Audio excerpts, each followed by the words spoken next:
Hello, welcome back to Buddha in the Kitchen. Uh, this is my favourite place, being in the kitchen. Not just eating, but cooking. So, really, I've just dropped in today because I've been asked a few times to talk about my time in a retreat centre, and I'll say a bit more about that in a minute. But I am making something for this evening. We call it garlic. What a surprise. Garlic and ginger pasta. We have it with spaghetti. So I've got like a good thumb piece of ginger, peeled and chopped. That's all I do. And I've got 3 cloves of garlic. Now look at this, homegrown. I grew them last year. I planted them in the October. My first year ever of growing garlic, and they've come out very, very nice. I used to go out almost every day during the winter and sort of checking on them. Are they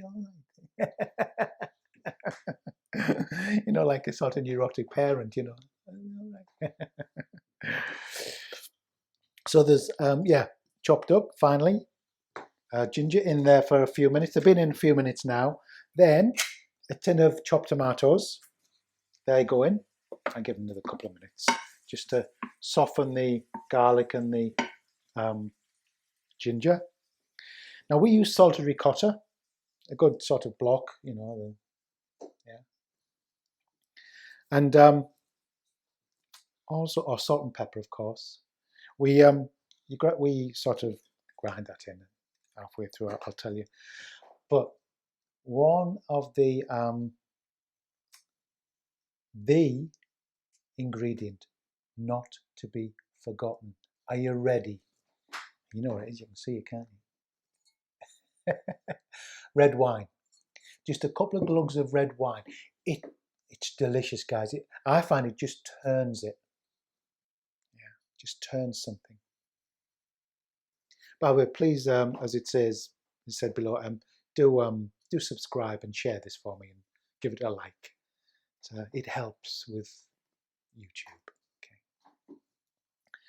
And so that really turns it, sort of broadens it and turns it. Lovely. And of course, at the end, sprinkled on top, I tear them up. Oh, that's lovely. I love the colour of red wine. It's sort of rich, isn't it? And then you have this really vivid green, and and I still have parmesan at the end. I'm just going to dip that in there.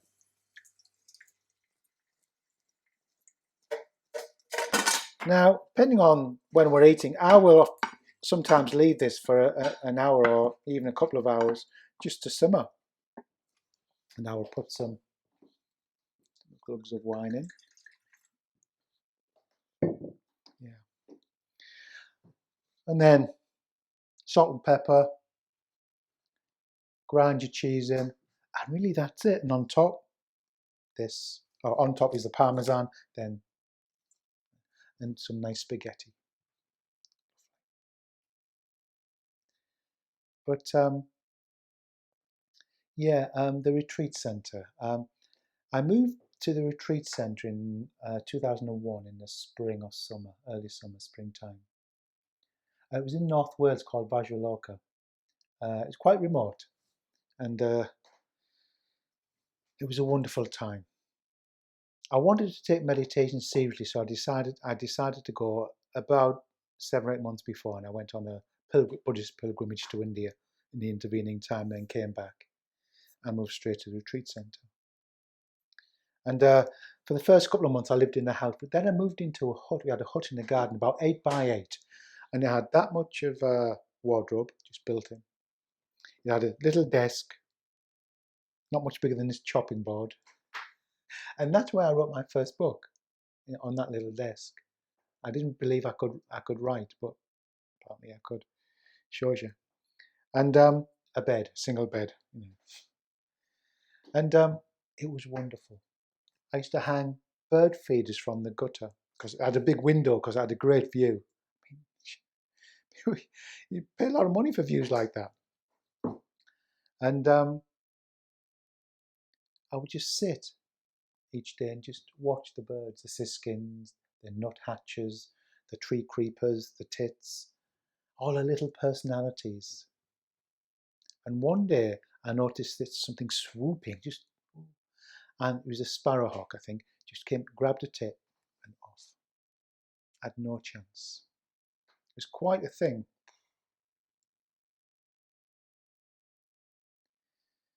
And yeah, so about 6 or 7 of us lived there, and we ran the place, and we'd sort of maintain it and paint it, and just do a little bit of work each day. And then the public would come, and we'd run the retreats for a week or 2 weeks. But I remember when I first went there, I was very keen,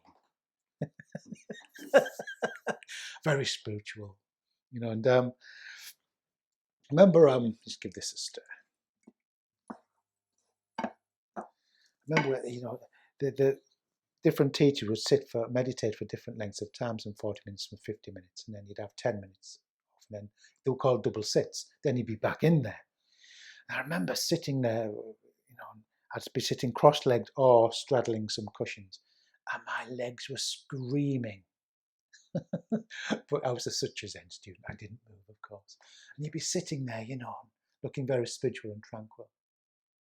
And you're looking out the corner of your eye at ring the bell, or a sneaky look at your watch. Make sure nobody's looking. It's not what you think it is. A retreat centre.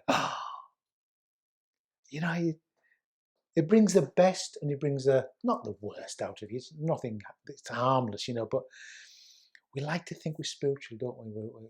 We're onto it. But some of the retreats would sit for 4 or 5 hours a day, and sometimes longer. And I remember some retreats later on, I would just sit looking at the white wall. And from the usual point of view, that's a bit like, up in where I'm coming from, we say that's a bit radio rental, a bit like, whoa, what are you doing? You can get 40 hours, get him taken away. But you can't look at a white wall. You can't meditate for a long time consistently and not learn something and not see something about your own mind and heart. And that's what happens. It's got to be regular. And also when things get tough, the mind clicks in. I remember that, the mind saying to me, I can't stand this any longer. I need to move. I need to get out of here. You know what? I could stand it. So I stopped believing the mind. Yay! Free! Yeah, so, and never had keys, didn't have a credit card. We got £40, I think it was £40 a month. Yeah, I think £40 a month if we need to go see friends or we need a little trip out or see family for bus fares or whatever, train fares. And I remember one summer, 2003, it was a very nice summer. I had a chair in the garden. I built myself a little concrete table, just with a slab on the top, and it looked very nice. And that summer, I just spent sitting out reading Anthony de Mello, Awareness, and all his beautiful stories and little anecdotes. Wonderful. If you don't know Anthony de Mello, look him up. His second name is, well, its middle name is D.E., and his last name is M-E-L-L-O. Anthony de Mello, Awareness. So,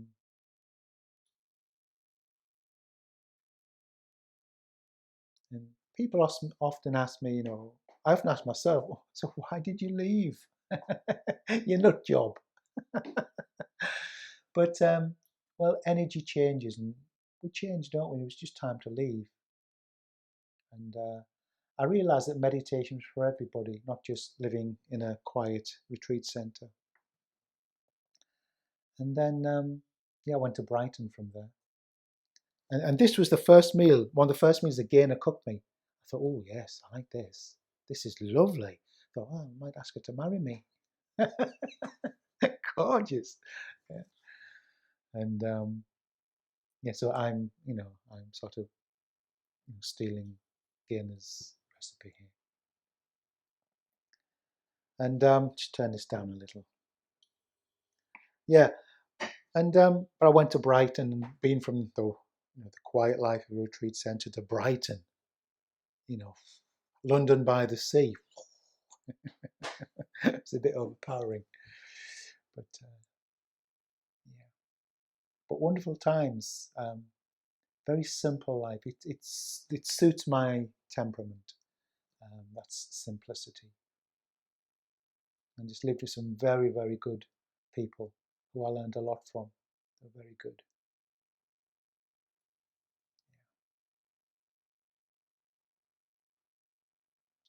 So when you try these dishes, if you adapt them and find something works, comment and let us know. Okay. And if you any of the sharings, the stories or the teaching, not really teachings, I don't want to teach. Any of the sharings appeal to you, just pop a comment over and say this or that or whatever. Yeah, so the tomatoes are in, a little bit of wine's in. I would put this in next and some salt and pepper and then just leave it. And then when I've served it up, put some parmesan and break this up. We have it with curly kale and spinach. And we put them in a frying pan with some butter and olive oil and put loads of garlic and and chili in. It's delicious because it just all breaks down. It does the spinach and curly kale, and that's our side dish. So you get your greens.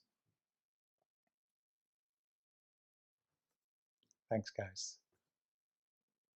It's a pleasure sharing this with you. Bye bye.